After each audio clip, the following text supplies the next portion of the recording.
So in the past, historically, those big budget shows that were the mainstay of American TV, that truly Korean studios would not have even attempted in the past because there might have been a concern that it wouldn't stack up against those big international co-pros and those big US shows like the Star Trek franchise and all the other big super high budget features in the sci-fi space.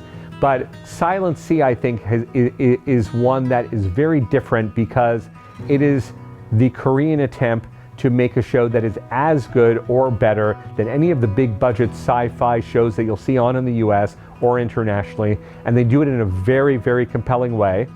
And I think the storyline too, which has very eco and green, is not necessarily one that's usually on the forefront for Korean broadcasters, but I think that also is something that shows how Korean studios are creating content that is bigger, louder, more relevant for global audiences. And I think having seen that show, it's a show that my son turned on and without any issue was watching the subtitles, and the special effects seem as great as any US show. And I think that just shows how there's more money flowing into Korea to make these big budget shows and how the content is just being accepted in the US. But I mean, that is showing that the special effects, the budgets are on par with any other big global producer. And I think there'll be more of that, absolutely.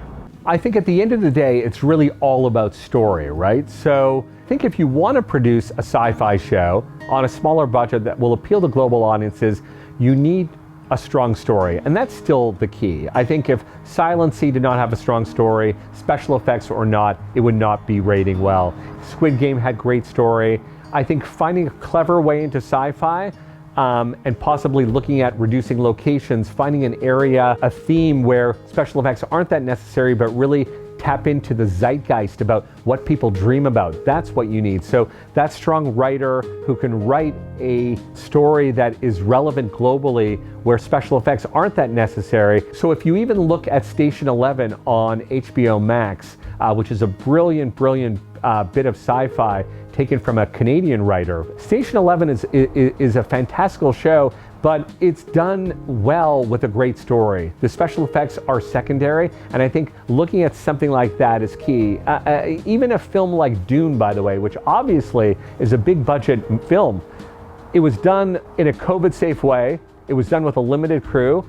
I think it could be done on a small budget. I think finding that shared reference point too, finding a bit of IP that both Koreans and Americans are aware of, optioning that story from Isaac Asimov, right? That might be something that we've all read, or finding that obscure Twilight Zone episode that no one has redone. That's the way to do it. I think just looking at #Alive, looking at Train to Busan, there's obviously a new trend, the new K-zombie trend. And obviously the zombie convention was started here with Night of the Living Dead in the late 60s. And George Romero sort of started that trend. It took a while for it to come to Korea.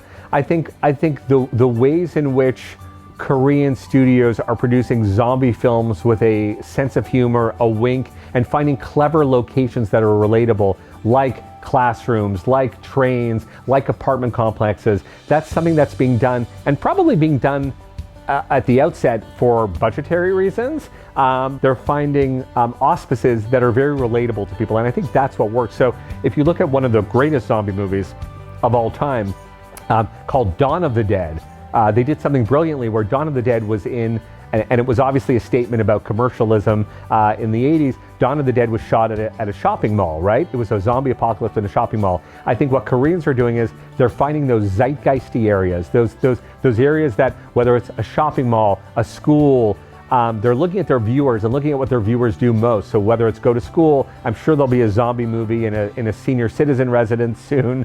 But I think it's finding those shared cultural reference points or those shared auspices and creating a zombie movie there. So things that we do every day, take the train to work, wake up in our housing complex, in our apartment complex, they're putting zombies in very relatable places. And that, I think that contradiction is working really well. But then I'm also seeing the zombie/comedy convention is something I'm seeing more and more also in Korea, which I'm excited by. So I've seen that in features, and I'm sure we'll be seeing that in television as well. I think just when we thought a show couldn't be as buzzy and have as many views as Squid Game, weeks later, Hellbound came along, and Hellbound has attracted as many viewers, almost as many viewers, but is a sensation, has been in the top 10 list for, you know, the big global streamer for many, many weeks. I think Hellbound's a very interesting case where a lot of people in Korea thought it was a very Korean story and it wouldn't resonate in America. And I think that, again, is a testament to how people in the US, especially with an apocalyptic storyline where a lot of us felt like we were living the apocalypse the last couple of years, I think they want to see how people are dealing with issues like this around the world. So I think it's hard to guess what will work in America. We want to see things that are uniquely Korean and see the process a little bit differently. So I think even if you look at something like Money Heist, which was such a big hit in Spain and is now globally, Money Heist is being adapted into Korea. Those storylines are working. I think if you look at Hellbound and you look at how it was thought to be a very local apocalyptic story, which had very, very Korean conventions, and how well it did, I think you see an audience who wants to know more about other cultures. They're dying to know more. We're not traveling now. I can't go to Seoul now and see how things are done. I can't travel, but what I can see is how things are being done differently around the world. And I think Hellbound is just a different production style, a different apocalyptic storyline, and Americans really responded to that, and the world responded. I say America, but you know, it's been top 10 list for a long time. I think people are so hungry to see and hear something different from what's going on in their own backyards, and I think Hellbound did that really well. I mean, an interesting show to look at is Startup. And Startup, before it came out, a lot of people thought it would just be sort of the Korean version of Silicon Valley, which is obviously a big show here. But I think what it did well was, and I think a lot of people who are in the VC world, young people who are obsessed with things like Bitcoin and investing in, you know, on Robinhood and buying, you know, fractional shares of stocks. I think they were really excited to see how things are done differently at a startup in Korea. What came out of it was sort of a mini controversy, which I think is interesting, which comes back to the idea of what's better, that sort of age-old Korean multi-themed approach where you have murder, supernatural, and rom-com all together in one, which in the past created really great shows. Startup had a very strong storyline, which I think could have succeeded on its own, which was really just about the startup. And there's been a lot of talk about why do they need to include that rom-com storyline. And I think that's very interesting. I think it worked. And I think in the way that Entourage, and by the way, Entourage, which was our Warner HBO show, was adapted in Korea, and I think adapted very well. That's not only about a celebrity, but it's also a storyline about friends and family and romance. And I think Startup does that well. I think there's times when you don't, you know, the expression, don't throw out the baby with the bathwater. I think it works in some cases. I think it worked in Startup.